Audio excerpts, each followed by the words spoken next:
Standard Maharashtra board new syllabus political science का 4th chapter जिसका नाम है सोशल एंड पॉलिटिकल मूवमेंट्स। ये इसका पहला वीडियो है। अगर 4th chapter social and political movements मतलब सामाजिक और राजकीय आंदोलन जो हमारे देश में चलते आए हैं उसका इतिहास कैसा रहा है उसके बारे में हम इस चैप्टर में सीखने वाले हैं। Read out the news in the local newspaper. ये एक न्यूज़पेपर की न्यूज़ है, तो देखिए पढ़ते हैं हम। Movement against child marriage has been successful to a great extent and the extent of child marriages have reduced by 50%। The workers in this movement work very consciously. देखिए इसमें यह बताया गया है कि जो आंदोलन चल रहा था बाल विवाह के विरुद्ध में, तो उसे काफ़ी सफलता प्राप्त हुई है, जिसके कारण जो बाल विवाह है, चाइल्ड मैरिजेस है, उसमें 50% की कमी आई है। और इसमें जो कार्यकर्ता काम कर रहे थे उन्होंने काफ़ी मेहनत से काम किया, काफ़ी प्रयासों से उनके ये सफलता प्राप्त हुई है। Workers from the movement against dowry also help them. तो जो कुछ कार्यकर्ता क्या कर रहे थे, चाइल्ड मैरिज के खिलाफ मूवमेंट चला रहे थे, और कुछ वर्कर्स, कुछ कार्यकर्ता जो थे वो डाउरी मतलब जिसे कहते हैं दहेज प्रथा, जिसे कहते हैं दहेज प्रथा, तो दहेज के खिलाफ भी कुछ कार्यकर्ता काम कर रहे थे। तो जो कार्यकर्ता दहेज के खिलाफ काम कर रहे थे उन्होंने भी चाइल्ड मैरिज के अगेंस्ट काम करने वालों को मदद की, उनको सपोर्ट किया। Now there is a need to start a drive against malnutrition because poverty and malnutrition are two important problems to be taken on priority basis। देखिए उन्होंने कहा ठीक है अभी चाइल्ड मैरिज तो कम हो चुके हैं 50% तक, और डाउरीज भी काफ़ी कम हो चुके हैं। अभी उन्होंने कहा है कि न्यूज़पेपर का सुझाव ये है कि अभी नेक्स्ट टारगेट जो होना चाहिए हमारा वो है माल न्यूट्रिशन। माल न्यूट्रिशन मतलब कुपोषण। कुपोषण मतलब जो बच्चे होते हैं, छोटे बच्चे, उनको अगर पेट भर खाना नहीं मिलता तो उनकी तबीयत काफ़ी ख़राब होती है, उनकी ग्रोथ पर उसका परिणाम होता है, उनकी ग्रोथ प्रॉपर तरीके से नहीं हो पाती, मेंटल ग्रोथ ठीक से नहीं होती, या फिर फिजिकल ग्रोथ भी ठीक से नहीं होती, तो उससे उन्हें काफ़ी प्रॉब्लम्स को फेस करना पड़ता है। तो उसे बोलते हैं, ये सारी समस्या आती है माल न्यूट्रिशन के कारण। तो माल न्यूट्रिशन अगर गरीबी होगी, पॉवर्टी होगी तो भी माल न्यूट्रिशन हो सकता है। तो उन्होंने कहा नेक्स्ट टारगेट जो है वो पॉवर्टी एंड माल न्यूट्रिशन, ये 2 important problems to be taken on priority basis. इन्हें महत्व देकर इन्हें पहले सुलझाने की तरफ मेहनत करनी चाहिए। देखिए in the above newspaper item different movements are included, can you explain their meaning. देखिए ऊपर जो न्यूज़पेपर की न्यूज़ दी गई है उसमें अलग अलग मूवमेंट्स दी गई है, उसके बारे में बताइए। मैंने तो अभी एक्सप्लेन किया। देखिए उसमें कौन सी मूवमेंट्स है। पहली मूवमेंट है चाइल्ड मैरिज के अगेंस्ट वाली मूवमेंट, ठीक है, बाल विवाह के विरुद्ध वाला आंदोलन।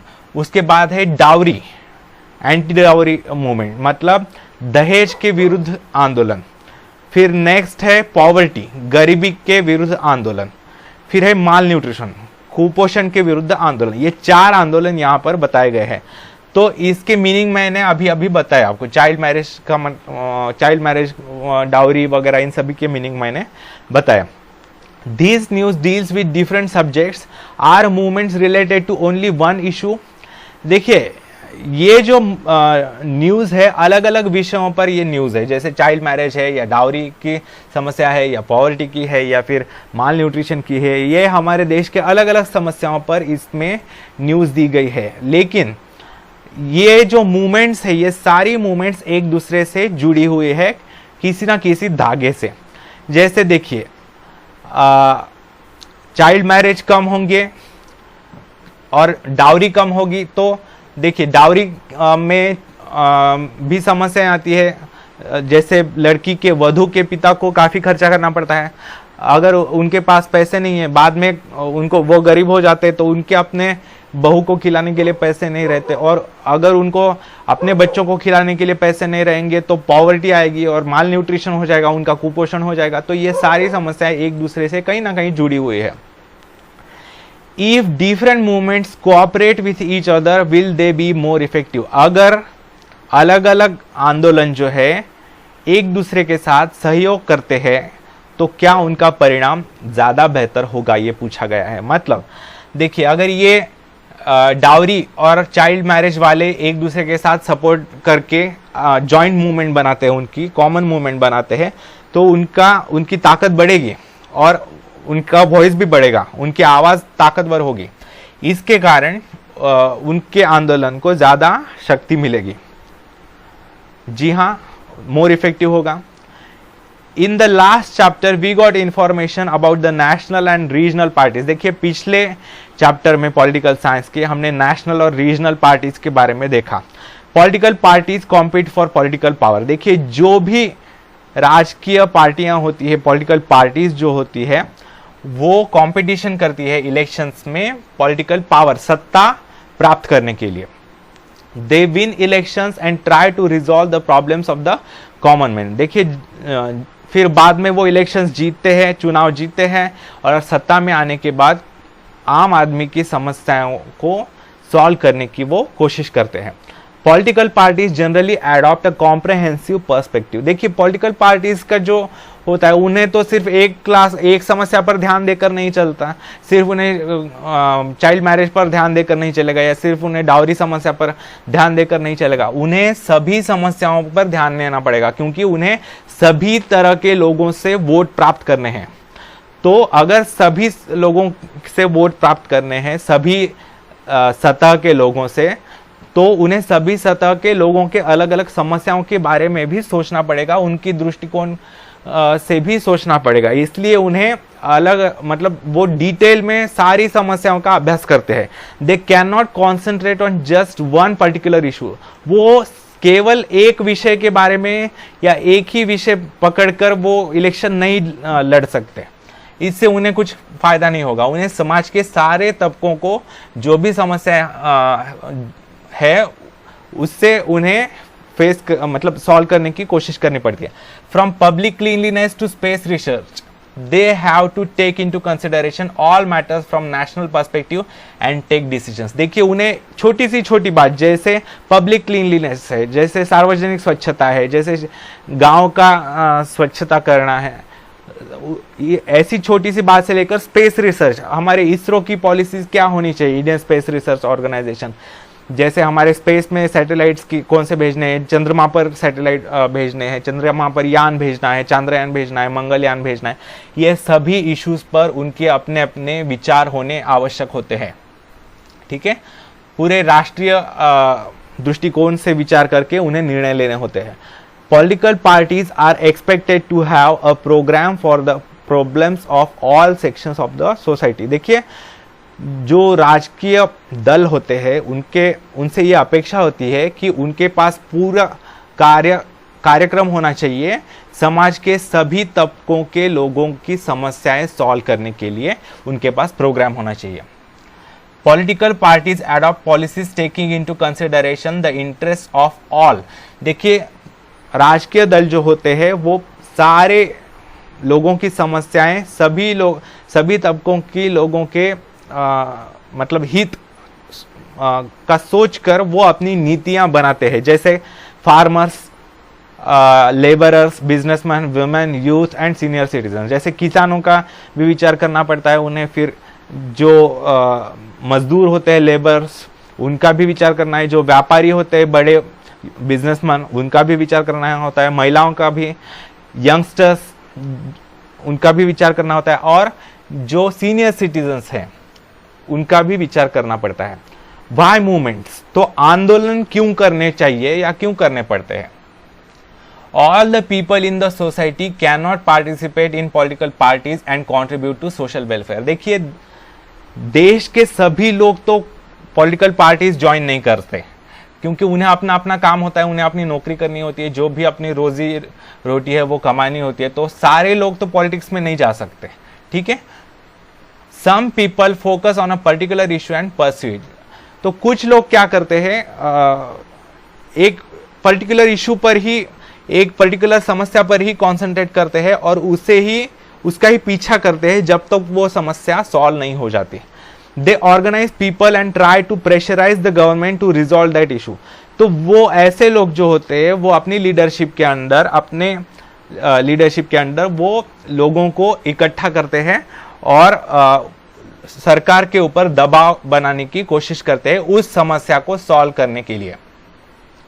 They constantly follow up on the issue, build public opinion about it and thereby put a pressure on political parties and the government। तो वो क्या करते हैं, उस समस्या के बारे में लोगों में जन जागृति करते हैं कि देखिए ये ऐसी समस्या है और इसका सॉल्यूशन ऐसा होना चाहिए और हम सरकार से ये मांग कर रहे हैं, शासन से मांग कर रहे हैं कि ये इस तरीके से सॉल्व होना चाहिए, तो आप हमारा साथ दीजिए, ऐसा लोगों को वो अपील करते हैं।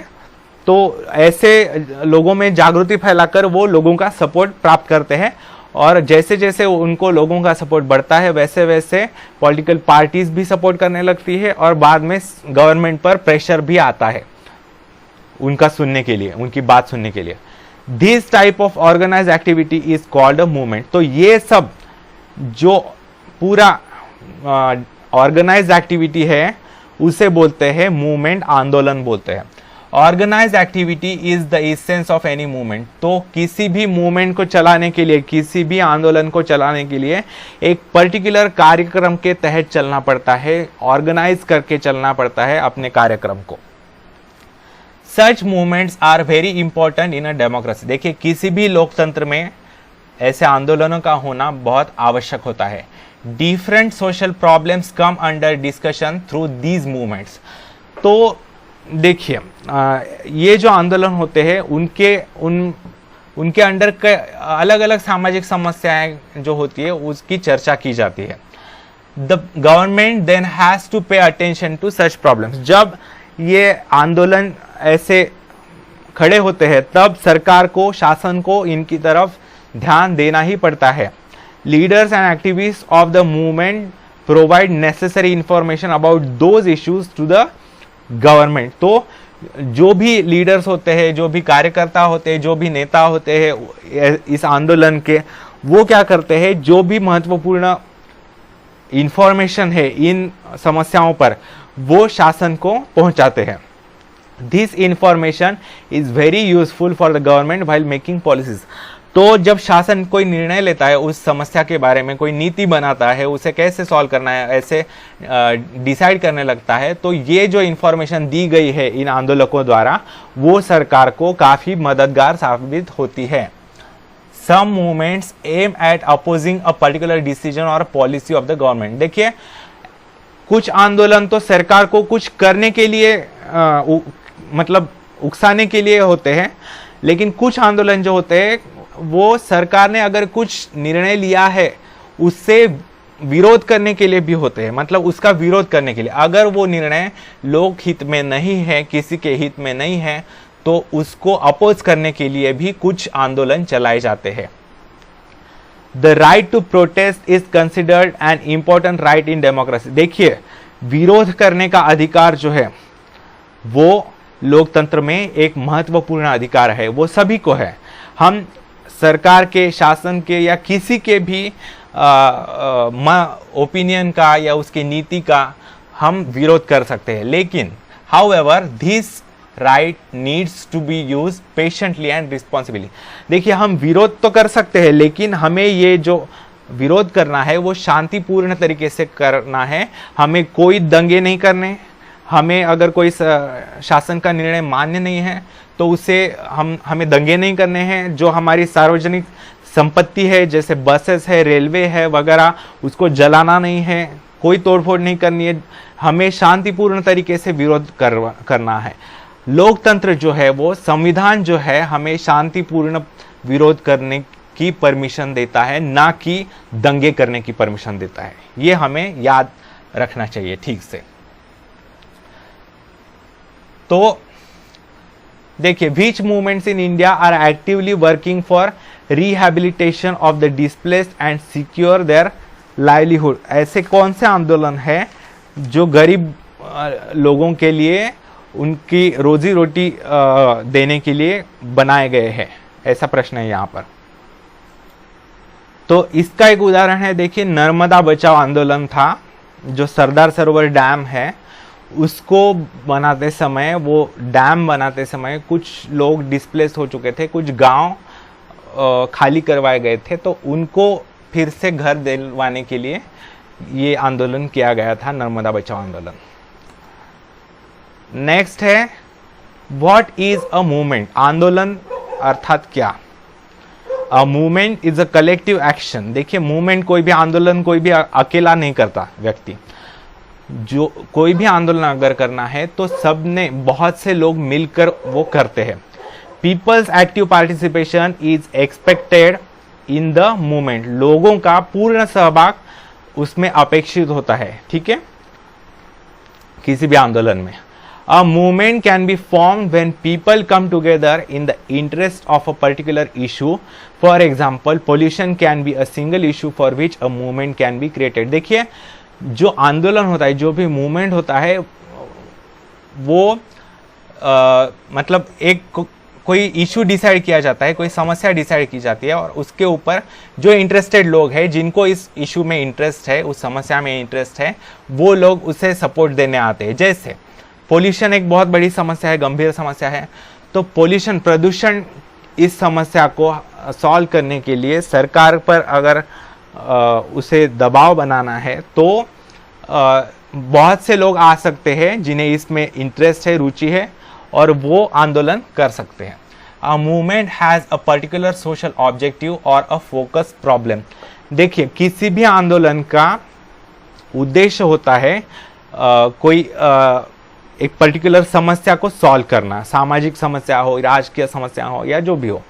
For example, movement against corruption aims at ending corruption. जैसे भ्रष्टाचार के विरुद्ध जो आंदोलन चला रहे होंगे, उनका ये उद्देश्य होगा कि भ्रष्टाचार जो है हमारे देश में, वो कम करना या खत्म कर देना, पूरा समाप्त करना। Movements have a leadership. देखिए आंदोलन चलाने के लिए नेताओं की आवश्यकता होती है, लीडर्स लगते हैं। Leadership keeps the movement active. जो लीडर्स होते हैं वो मूवमेंट को दिशा निर्देश देते हैं, कौन से कदम कब उठाने हैं, कैसे उठाने हैं, और वो उसे एक्टिव भी रखते हैं, चलाते रहते हैं जब तक वो उनका उद्देश्य हासिल नहीं हो जाता, तब तक। Objectives of the movement, program of action, strategy of agitation are decided by its leaders. देखिए आंदोलन का उद्देश्य क्या है, उसका कार्यक्रम क्या है, कैसे कैसे आगे बढ़ाने हैं कदम। फिर स्ट्रैटेजी ऑफ एजिटेशन, मतलब आंदोलन की नीति क्या रखनी है, रणनीति, वो सब डिसाइड करना पड़ता है, वो लीडर्स डिसाइड करते हैं। A strong leadership makes movement effective. और जब उस आंदोलन का, किसी भी आंदोलन का नेता अगर स्ट्रांग होता है, शक्तिशाली होता है, तब वो आंदोलन काफी परिणामकारक होता है। Movements have organisations. Without an organisation it becomes difficult to follow up the issues. तो देखिए आंदोलनों का संगठन होता है, संगठनाएं होती है, और किसी भी संगठना के न होते हुए कोई भी आंदोलन चलाना काफी कठिन जाता है। For example, farmers organisation works for farmers movement. देखिए किसानों का संगठन जो है, किसानों की संगठन, वो किसानों की समस्याओं के लिए आंदोलन चलाती है। Any movement requires public support. देखिए किसी भी आंदोलन को चलाने के लिए लोकतंत्र में लोगों का सपोर्ट आवश्यक होता है। लोकतंत्र हो या कोई भी राज्य व्यवस्था हो, उसमें लोगों का सपोर्ट लगता ही है। People should feel connected to the issue that is undertaken by the movement. तो लोगों में ये भावना होनी चाहिए कि हमारा इससे कनेक्शन है। अगर ये आंदोलन चलता है और ये समस्या अगर छूटती है, सॉल्व होती है, तो उससे हमको फायदा होगा। ऐसी लोगों को भावना होनी चाहिए, तब ज़्यादा से ज़्यादा लोग, अधिक से अधिक लोग उसे सपोर्ट करेंगे। Movements have a program of action which help them to shape public opinion. तो मूवमेंट्स, आंदोलनों में ऐसे कार्यक्रम भी डिसाइड किए जाते हैं जिसमें लोकमत, जो लोगों का ओपिनियन है, उसको भी शेप दिया जाता है, मतलब आकार दिया जाता है, मतलब उनको भी लोगों के मतों को भी बदला जा सकता है, मतलब सरकार के फेवर में या सरकार के खिलाफ। Discuss. Generally, the movements are devoted to one particular issue but have an ideology behind them. देखिए जनरली कोई भी आंदोलन जो होता है वो एक पर्टिकुलर समस्या को सामने रखकर किया जाता है, लेकिन उसके पीछे कई सारे विचारधाराएं होती है, कई सारी विचारधाराएं। जैसे हमारे देश में लेफ्ट विंग मतलब कम्युनिस्ट फिलोसफी है, उसके बाद राइट विंग है, ऐसे अलग अलग है। तो for example movements against child marriage, dowry, believe in values of democracy, women empowerment and social equality. देखिए ये जो आंदोलन है, जैसे बाल विवाह हो या दहेज की प्रथा उसके विरुद्ध हो, या ये जो आंदोलन है वो लोकतंत्र पर विश्वास करने वाले लोग उसे सपोर्ट करते हैं, और महिला सशक्तिकरण, महिलाओं को शक्तिशाली बनाना चाहिए समाज में, ऐसा जिनको विश्वास है वो इन आंदोलनों को सपोर्ट करते हैं। और सोशल इक्वालिटी, सामाजिक समानता होनी चाहिए, स्त्री पुरुष समानता होनी चाहिए, ऐसा जिन्हें लगता है वो उन्हें सपोर्ट करते हैं। Sometimes some movements gradually get transformed into political parties. देखिए कभी कभी कुछ आंदोलन जो होते हैं वो धीरे धीरे पॉलिटिकल पार्टीज में रूपांतरित हो जाते हैं। जैसे the following dialogue and write a paragraph on it, ये आपको करना है। देखिए, if the human right movements becomes influential worldwide, there is no need for other movements। ये लड़की कह रही है कि अगर ह्यूमन राइट्स, मानवाधिकारों का ध्यान रखा जाए पूरे जगत में, पूरे विश्व में, तो बाकी कोई समस्याओं को ध्यान देने की आवश्यकता ही नहीं है, ऐसा इसका कहना है। इसका क्या कहना है? But the problems in developing countries are of different nature, different social, economic and cultural conditions may give rise to different movements. इसका कहना है कि सिर्फ मानवाधिकार तक ही लिमिटेड नहीं रह सकते हम। अलग अलग देशों में अलग अलग सामाजिक व्यवस्था होती है, अलग अलग अर्थव्यवस्था होती है, आर्थिक व्यवस्था होती है, अलग अलग सांस्कृतिक व्यवस्था होती है। तो इसके कारण अलग अलग देशों में उनके आवश्यकताओं के अनुसार अलग अलग आंदोलन आवश्यक होते हैं। तो ये लड़की कह रही है it's true, otherwise we would not have said save girls. तो देखिए इसका कहना है कि हाँ ये सही है, क्योंकि अगर ऐसा ना होता तो हम सेव गर्ल्स, बेटी बचाओ बेटी पढ़ाओ जो है वो ऐसा नहीं कहते, क्योंकि हम we can get an experience of movement here itself. Can we start a movement to take the school surrounding safe for girls. तो इसने बोला कि देखिए हम ऐसा भी कर सकते हैं कि जो पाठशाला का सराउंडिंग एरिया है, स्कूल का एरिया, वो लड़कियों के लिए सुरक्षित होना चाहिए।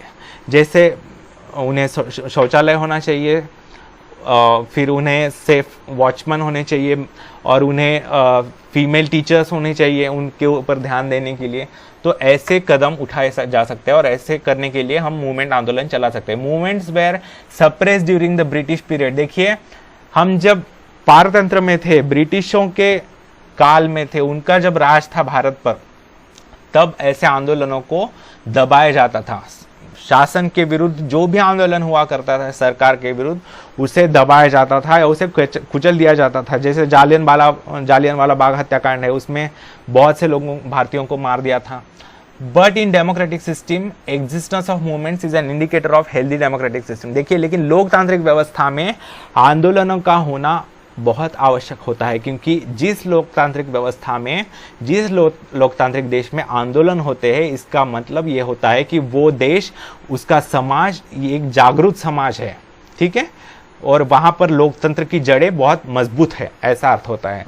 तो आंदोलनों का होना ये अच्छी बात है लोकतंत्र के लिए। Can you tell which movement in India led to the filing of public interest litigation and the judiciary had to give decision over PIL। PIL मतलब public interest litigation, मतलब जनहित याचिका। अगर आपने ये शब्द सुना हुआ तो देखिए, पब्लिक इंटरेस्ट लिटिगेशन को हिंदी में या मराठी में बोलते हैं जनहित याचिका।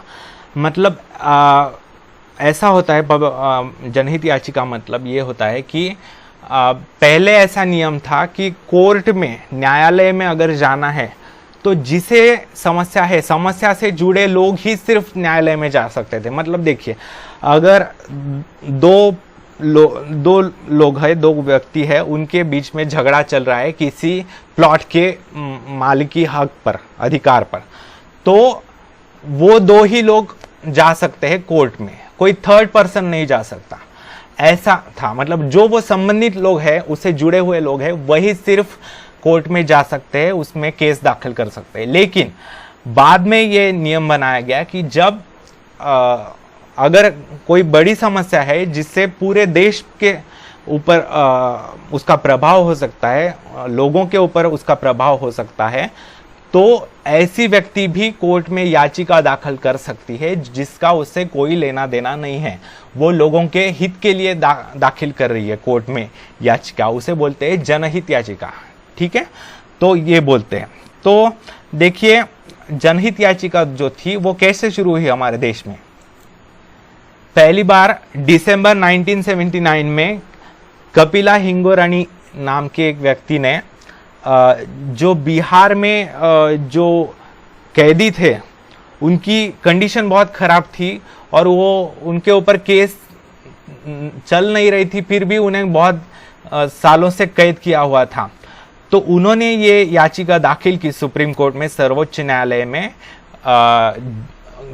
उस समय न्यायाधीश जो थे पीएन भगवती नाम के थे, तो उनके सामने ये याचिका दाखिल की कि जो कैदी है उनका भी ध्यान रखा जाना चाहिए और उनकी सुनवाई जो है वो जल्दी से जल्दी होनी चाहिए, ताकि अगर जो भी निर्दोष लोग हैं उनको जल्दी रिहा किया जा सके। तो इससे काफ़ी मतलब सर्वोच्च न्यायालय ने ये सुनी याचिका और उसके रिजल्ट में 40,000 कैदियों को छोड़ा गया 1979 में। ठीक है, तो ये फायदा हुआ, तब से ये शुरू हुआ है पब्लिक इंटरेस्ट लिटिगेशन का। ठीक है, तो आप ये याद रखिए। Name the movement started by Mahatma Gandhi, Mahatma Phule, Sant Gadge Maharaj and doctor Baba Saheb Ambedkar. तो इन महान व्यक्तियों ने कौन से आंदोलन शुरू किए हैं वो देखिए। महात्मा गांधी जी ने स्वतंत्रता मिलने से पहले चंपारण्य सत्याग्रह किया था, खेड़ा सत्याग्रह किया था, मतलब किसानों का लगान उन्हें माफ करने के लिए ये किया था, और खिलाफत मूवमेंट की थी। फिर है नॉन कोऑपरेशन मूवमेंट जो गांधी जी ने की थी। फिर है महात्मा फुले जी ने कौन से किए थे, सत्यशोधक समाज की स्थापना की थी, सत्यशोधन आंदोलन शुरू किया था। फिर फीमेल लिटरेसी का भी आंदोलन शुरू किया था, मूवमेंट शुरू किया था।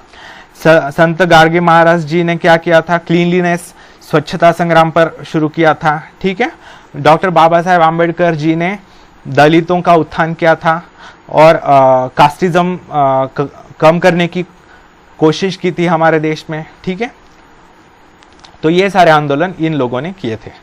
Discuss on which issue does the son of the soil movements in India insist.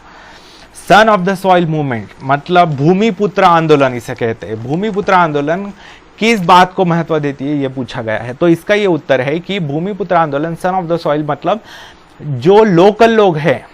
समझिए, अगर महाराष्ट्र राज्य है तो महाराष्ट्र राज्य में जो भी रोजगार है, जो भी नए नए एम्प्लॉयमेंट अपॉर्चुनिटीज है, वो सबसे पहले महाराष्ट्र के नागरिकों को मिलने चाहिए। ऐसा नियम होना चाहिए, ऐसा इनका कहना है। सारे मतलब तमिलनाडु के लोगों को मिलना चाहिए। मतलब तमिलनाडु में जो भी इंडस्ट्रीज आएगी, जो भी एम्प्लॉयमेंट आएगा, वो पहला प्रेफरेंस जो है वो उनको मिलना चाहिए, लोकल लोगों को, ऐसा है। और बाद में जो बाहर से आए हुए लोग हैं, जैसे यूपी से कोई आया है, बिहार से कोई आया है, कर्नाटक से कोई आया है महाराष्ट्र में, तो बाद में उन्हें नौकरियां देनी चाहिए। फर्स्ट प्रेफरेंस, पहला प्रेफरेंस यहाँ के लोगों को देना चाहिए। इसे बोलते हैं son of the soil movement. ये काफी स्टेट्स में चली है, तमिलनाडु में भी है, महाराष्ट्र में भी है, तो इसे बोलते हैं सन ऑफ द सॉइल या फिर भूमिपुत्र आंदोलन। तो ये आप कर सकते हैं, collect the news in newspapers about the movement such as Andhashraddha Nirmoolan movement. ये है to stop the movement to stop the pollution of rivers, Namami Gange जो हमारे भारत सरकार ने शुरू किया है प्रोजेक्ट, गंगा नदी को शुद्ध करने का। उससे मूवमेंट अगेंस्ट फीमेल फिटिसाइड, जो मतलब फीमेल फिटिसाइड मैंने अभी बताया, बट लड़कियों का गर्भ जो अबॉर्ट करते हैं उसके खिलाफ। नॉट इन माय नेम ये भी था, मतलब जो माइनॉरिटीज पर जो अटैक्स होते हैं उसके खिलाफ आंदोलन वगैरह। Do you know civic problems need not originate only in the social sphere।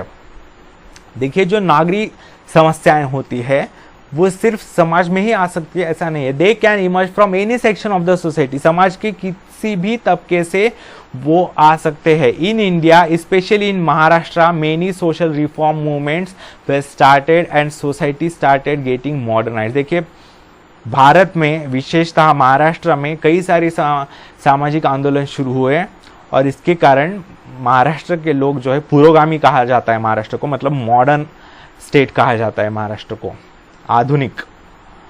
Our struggle for independence was also a social movement. देखिए हमारा जो स्वतंत्रता संग्राम था, स्वतंत्रता का आंदोलन जो था वो भी एक सामाजिक आंदोलन था, समाज के सभी लोगों ने उसमें सहभाग लिया था। The issues like protecting rights of the citizens, मतलब नागरिकों के अधिकारों की रक्षा करना, राइट टू वोट, मताधिकार, हमें मताधिकार है, मतदान कर सकते हैं हम। एक्चुअली मतदान ये गलत शब्द प्रयोग है, ये दान नहीं है, हमारा कर्तव्य है, हमारा अधिकार है। हर किसी ने 18 साल के ऊपर के हर व्यक्ति ने कंपल्सरीली वोट करना चाहिए, ये हमारा अधिकार है। मिनिमम वेजेस, मतलब सैलरी जो दी जाती है लोगों को उसकी एक मिनिमम लिमिट होना, मतलब 10,000 से कम सैलरी किसी को भी नहीं दी जाएगी। ऐसा अगर सरकार नियम बनाती है तो सभी कंपनीज को वगैरह उसके ऊपर ही सैलरी देनी पड़ती है ताकि कोई भी गरीब न रहे। एंड इकोनॉमिक सिक्योरिटी, आर्थिक सुरक्षितता, मतलब सभी को इकोनॉमिक इनकम बेहतर होना चाहिए। And are the focus of political and economic movements. ये सारी समस्याएं जो होती है वो सामाजिक, आर्थिक और राजकीय आंदोलनों का मुख्य केंद्र बिंदु होता है।